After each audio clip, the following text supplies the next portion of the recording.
कांग्रेस की माने तो तब लोकतंत्र ठीक चल रहा था, फल फूल रहा था, ऐसे वो मार रहे गप्पे।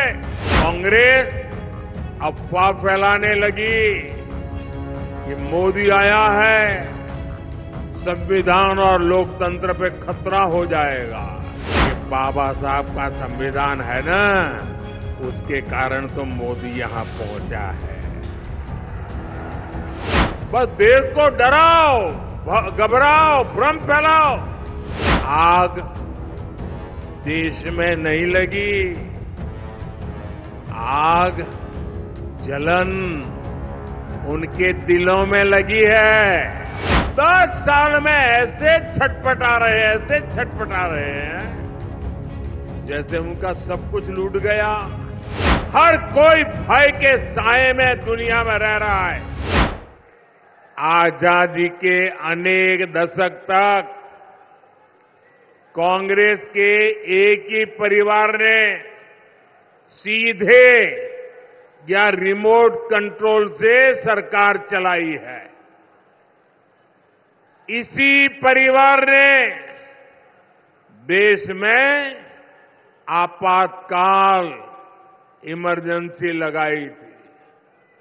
कांग्रेस ने देश भर में लोकतांत्रिक सरकारों को जब मर्जी तब उसे पत्ते की महल की तरह गिरा देते थे।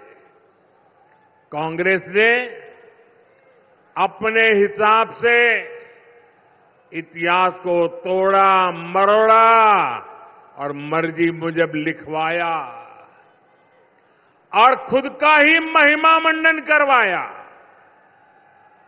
कांग्रेस की माने तो तब लोकतंत्र ठीक चल रहा था, फल फूल रहा था, ऐसे वो मार रहे गप्पे। लेकिन जैसे ही गरीब घर का बेटा प्रधानमंत्री बना तो कांग्रेस अफवाह फैलाने लगी कि मोदी आया है, संविधान और लोकतंत्र पे खतरा हो जाएगा। ये कांग्रेस वाले आपको पता नहीं है, ये बाबा साहब का संविधान है ना, उसके कारण तो मोदी यहां पहुंचा है।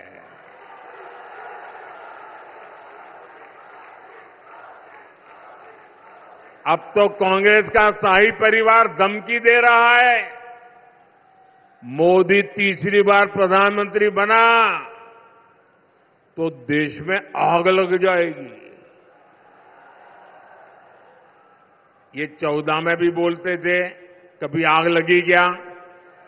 ये 19 में भी बोलते थे, कभी आग लगी क्या? ये राम मंदिर के लिए भी बोलते थे, कभी आग लगी क्या? ये 370 के लिए भी बोलते थे, आग लगी क्या? बस देश को डराओ, घबराओ, भ्रम फैलाओ। भाइयों और बहनों, आग देश में नहीं लगी, आग जलन उनके दिलों में लगी है। ये जलन उनके दिल और दिमाग में ऐसे भरी पड़ी है कि वो उनको अंदर से जलाती जा रही है।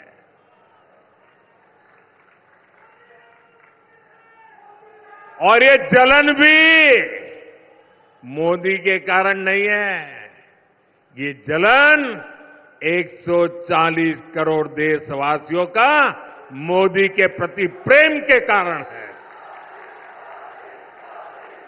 वो ये प्रेम भी सहन नहीं कर पा रहे। भाइयों बहनों, ये लोग 10 साल से सत्ता से बाहर है।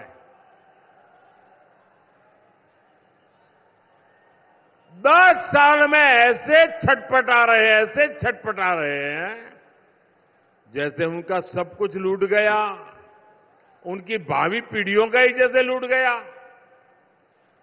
और कांग्रेस वाले अगर यही कारनामे करते रहेंगे ना उनका तौर तरीका यही रहेगा तो ये जलन उनको इतनी जला देगी कि देश आगे कभी मौका देने को तैयार नहीं होगा। और इसका कारण साफ है। आप दुनिया की स्थिति देख रहे हैं।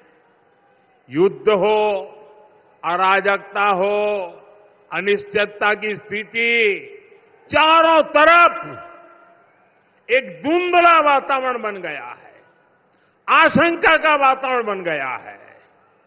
हर कोई भय के साए में दुनिया में रह रहा है। कब क्या होगा, कौन सी मुसीबत आएगी, दुनिया थर-थर कांप रही है। ऐसी दुनिया के लिए एक मजबूत और शक्तिशाली भारत बहुत जरूरी है। भारत आज और अधिक मजबूत होना चाहिए कि नहीं होना चाहिए? आज भाजपा भारत की सेवा में इसलिए लगा है क्योंकि भारत मजबूत बने, भारत सशक्त बने। अब मुझे बताइए, ये काम क्या एक अस्थिर, कमजोर, भ्रष्ट, स्वार्थी नेताओं का इंडी गठबंधन मजबूती का काम कर सकता है क्या? देश को मजबूत बना सकता है क्या? अरे जो पार्टी खुद को मजबूत नहीं बना सकती, वो देश को क्या मजबूत बनाएगी? आप मुझे बताइए भाइयों, शक्तिशाली भारत कौन बना सकता है? शक्तिशाली भारत कौन बना सकता है? मजबूत भारत कौन बना सकता है? सामर्थ्यवान भारत कौन बना सकता है? समृद्ध भारत कौन बना सकता है? शक्तिशाली भारत कौन बना सकता है? मैंने इतने सारे सवाल पूछे, मैं सोच रहा था आप लोग सही जवाब देंगे, लेकिन आपने तो हर बार गलत जवाब दे दिया। ये मोदी नहीं, ये आपका एक वोट कर सकता है, आपका वोट कर सकता है। आपके वोट की ताकत है जो देश को ताकतवर बनाएगी। आपके वोट की ताकत है जो देश को शक्तिशाली बनाएगी।